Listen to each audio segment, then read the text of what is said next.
और मैं 40 साल की राजनीति में मैंने इतना बड़ा अन्याय कभी नहीं देखा।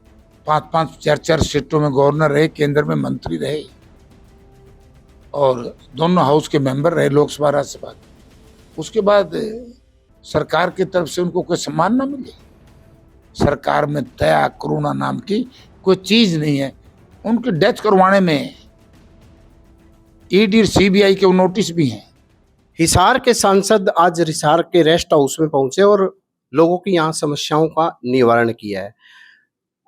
तो ऐसे में हरियाणा की राजनीति पे बात करते हैं। सर, सबसे पहले तो ये बताएं कि जो एक सत्यपाल मलिक जो उनकी डेथ हुई है, इस मामले को लेकर जो संसद में दीपेंद्र हुड्डा ने भी आवाज उठाई है कि प्रोटोकॉल के तहत उनका अंतिम संस्कार नहीं हुआ, तो आप कैसे देखते हैं? अन्याय हुआ है, बेईमानी हुई है।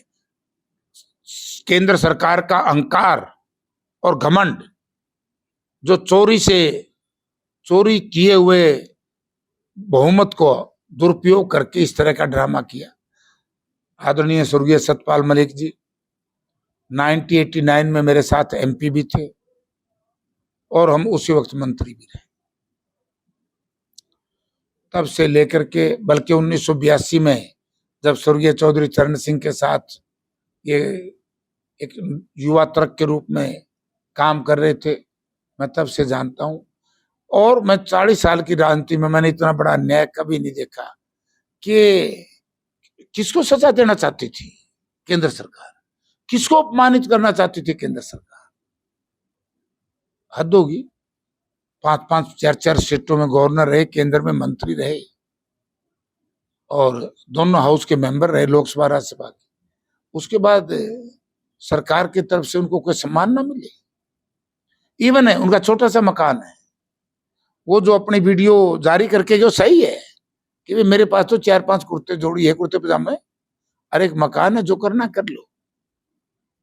लेकिन सरकार में दया करुणा नाम की कोई चीज नहीं है। ये बड़ा बेईमाना किया है।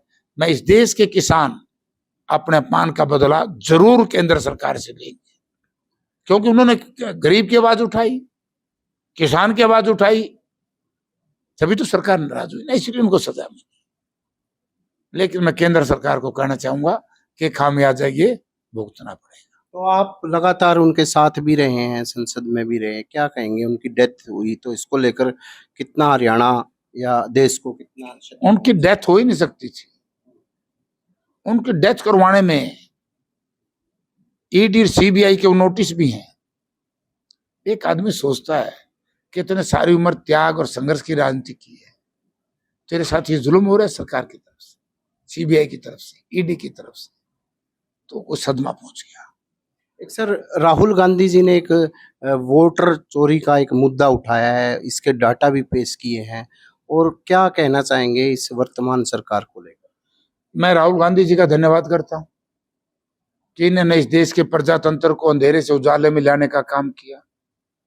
और राहुल गांधी जी की एक संघर्ष और मेहनत की वजह से आज केंद्र सरकार को लोग कहने लगे कि बुजदिल सरकार, फेस करो, पार्लियामेंट में बहस करो। हम एसआईआर पे बहस करना चाहते हैं, ये भाग जाते हैं जब एसआईआर का नाम लेते। पहलगांव से लेकर के ऑपरेशन सिंदूर तक जो बातें आदरणीय राहुल गांधी जी ने कांग्रेस के दूसरे नेताओं ने कही, उसका जवाब तक नहीं दिया। तो प्रजातंत्र में इस तरह की बातें करना ये दर्शाता है कि सरकार का, केंद्र सरकार का प्रजातंत्र में विश्वास नहीं है। और राहुल गांधी जी ने इस देश को एक आईना दिखाया है। और हम भी कल परसों से देख रहे हैं कि हिसार पार्लियामेंट क्षेत्र में भी, हरियाणा में भी 2 बार फर्क आया है। हरियाणा में जो सरकार बनाई है, वोट चोरी से बनाई है। तो वर्तमान जैसे अभी बारिश आई है, पूरे प्रदेश में बारिश आई है, आपने देखा भी है, खेतों में भी गए हो आप, और शहरों की दशा भी देखी है। तो आप क्या देखते हैं कि शहर की सरकार जो दावा करते हैं नायाब सिंह सैनी के हमने विकास किए हैं, तो क्या देखते हैं जो बरसात ने किस तरह की पोल खोलने का काम किया? आपने देखा नहीं है, ना नहरों की सफाई है, ना ड्रेनों के बांध हैं, ना ड्रेनों की सफाई है। और आज तो एक और कर दिया, ये चोरी के जनादेश को लेकर के सरकार इतने अहंकार में है। ये सबसे गरीब आदमी जिसको 2007 में यूपीए सरकार ने एक काम का अधिकार दिया था, आज मेरे पास ये ज्ञापन दे के गए हैं लोग। उन्होंने लिखा है कि बंद किए मनरेगा में कार्य दोबारा शुरू करवाने बारे जयप्रकाश जी, आप हमारे एमपी हैं, जैसे आपने किसानों की आवाज उठाई, पहले भी नरेगा के ऊपर जब 16,000 का बजट कम किया था मैंने उठाई थी, और दोबारा फिर उठाई तो बंद ही कर दी। क्या क्या चीजें बंद कर दी?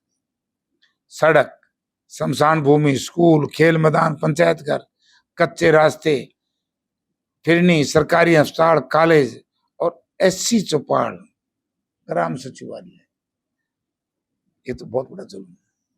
ये तो बंद करेंगे नरेगा को। पहले किसान को नुकसान किया, किसान ने संघर्ष करके किसानी बचाई, अब ये नरेगा बंद करेंगे। हम इसके लिए लड़ेंगे। और ये चिट्ठी मैं आपके सामने दिखाता हूँ भारत सरकार की।